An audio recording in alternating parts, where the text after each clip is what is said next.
खूनी कुआं। सीमा गर्मियों की छुट्टियों में अपनी नानी के गांव आई थी। सीमा नानी के घर पहुंचने के बाद अपनी नानी के पैर छूती है और उनसे आशीर्वाद लेती है। तभी उसकी नानी उससे कहती है, इतनी बड़ी हो गई मेरी सीमा, चल जल्दी से हाथ मुंह धो ले, मैं तेरे लिए खाना लगा देती हूँ। भूख लगी होगी ना? हाँ नानी, भूख तो लग रही है मुझे, आपके हाथ के बने हुए पीले दाल और चावल खाने की। कितना टाइम हो गया है मुझे आपके हाथ का बना हुआ दाल चावल खाए हुए। तू तो नौकरी में व्यस्त थी, तो तुझे कहाँ से टाइम मिलेगा अपनी नानी के लिए? और जब इतने टाइम बाद आई है तो ज्यादा टाइम के लिए रुक कर जाएगी तू। हाँ हाँ हाँ नानी, इस बार पूरे 2 महीने के लिए आई हूँ। सीमा की नानी अंदर जाकर उसके लिए खाना बनाने लगती है।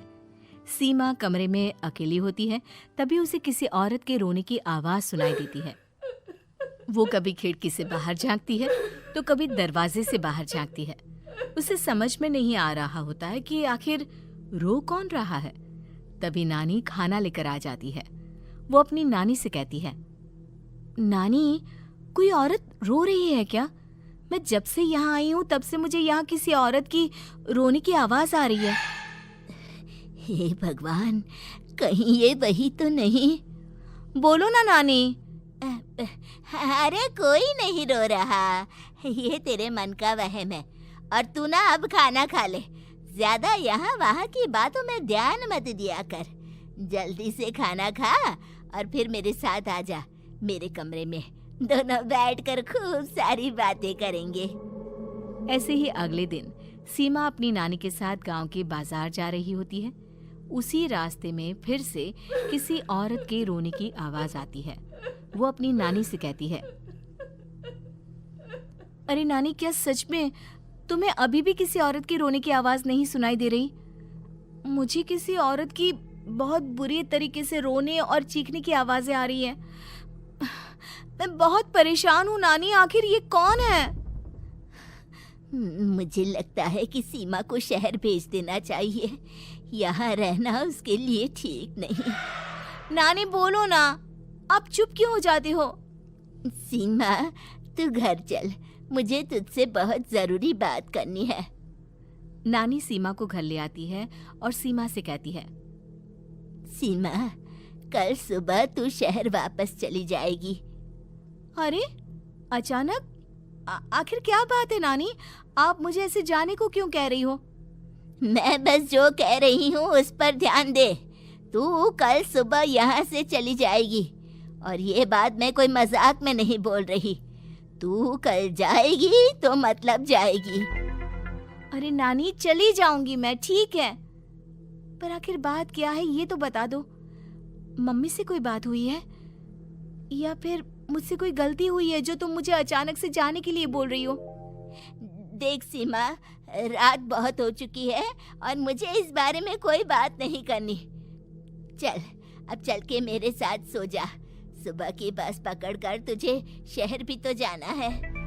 सीमा को अपनी नानी का ऐसा व्यवहार देखकर बहुत ही अजीब लगता है। उसे कुछ समझ में नहीं आ रहा होता है कि आखिर उसकी नानी उसे अचानक से गांव छोड़कर जाने के लिए क्यों कह रही है।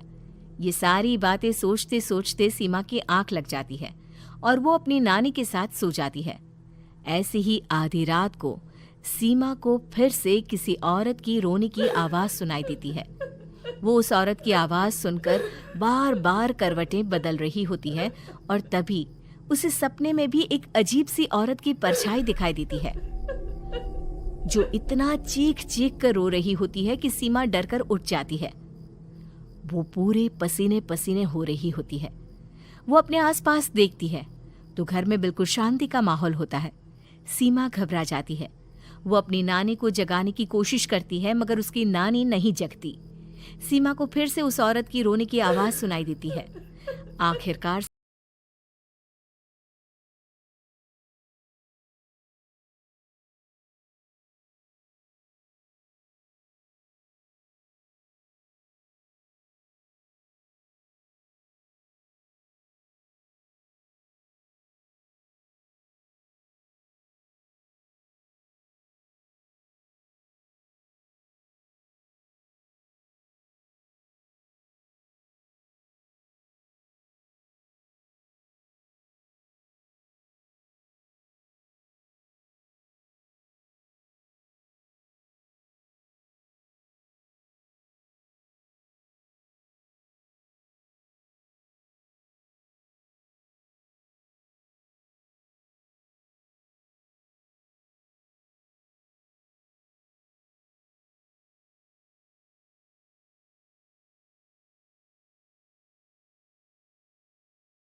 बचाओ, कोई मुझे बचाओ।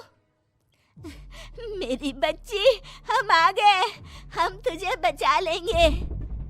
नानी, मुझे यहाँ बहुत डर लग रहा है। यहाँ इंसान की कटी हुई मुंडिया, हाथ, पैर और कंकाल हैं और खून भी है।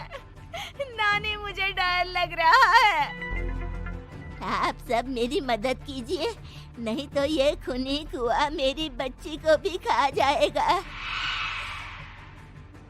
अरे मुझे तो ये समझ में नहीं आ रहा कि आखिर इस खूनी कुएं को खोला किसने। सालों पहले इसको इतनी मुश्किलों के बाद तांत्रिक बाबा ने बंद किया था। अरे पूरा गांव खूनी कुएं के बारे में अच्छे से जानता है, तो कोई भी जानबूझकर तो ऐसा करेगा नहीं। मतलब किसी ने अनजाने में इसे खोल दिया है भैया। सीमा को इस बारे में मालूम नहीं था, और जब से वो यहाँ आई थी तभी से उसे किसी औरत के रोने की आवाजें भी सुनाई दे रही थी। कहीं सीमा ने ही तो उसे नहीं खोला। अगर ऐसा है तो फिर सीमा का बचना बहुत मुश्किल है। वहीं कुएं के अंदर सीमा रोते हुए बैठी होती है कि उसे आवाज सुनाई देती है जो कुएं के बाहर खड़े गांव वालों में से किसी को सुनाई नहीं देता। आज सालों के बाद मुझे ताजा खून मिलेगा। तेरा खून पीकर आज मैं अपनी प्यास बुझाऊंगा।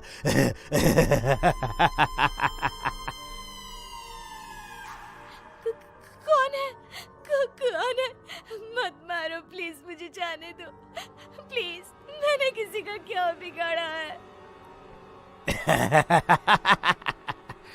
वो तुझे मरने के बाद पता चल ही जाएगा।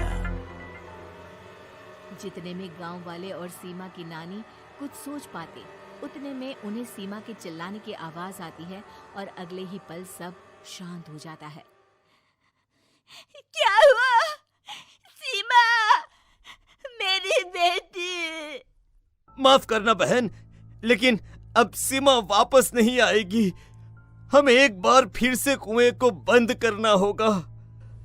गांव वाले तभी तांत्रिक को बुला कर लाते हैं। एक बार फिर अपनी शक्ति से तांत्रिक बाबा उस कुएं को हमेशा हमेशा के लिए बंद कर देते हैं और वहां एक बोर्ड लगा दिया जाता है कि यहाँ आना मना है।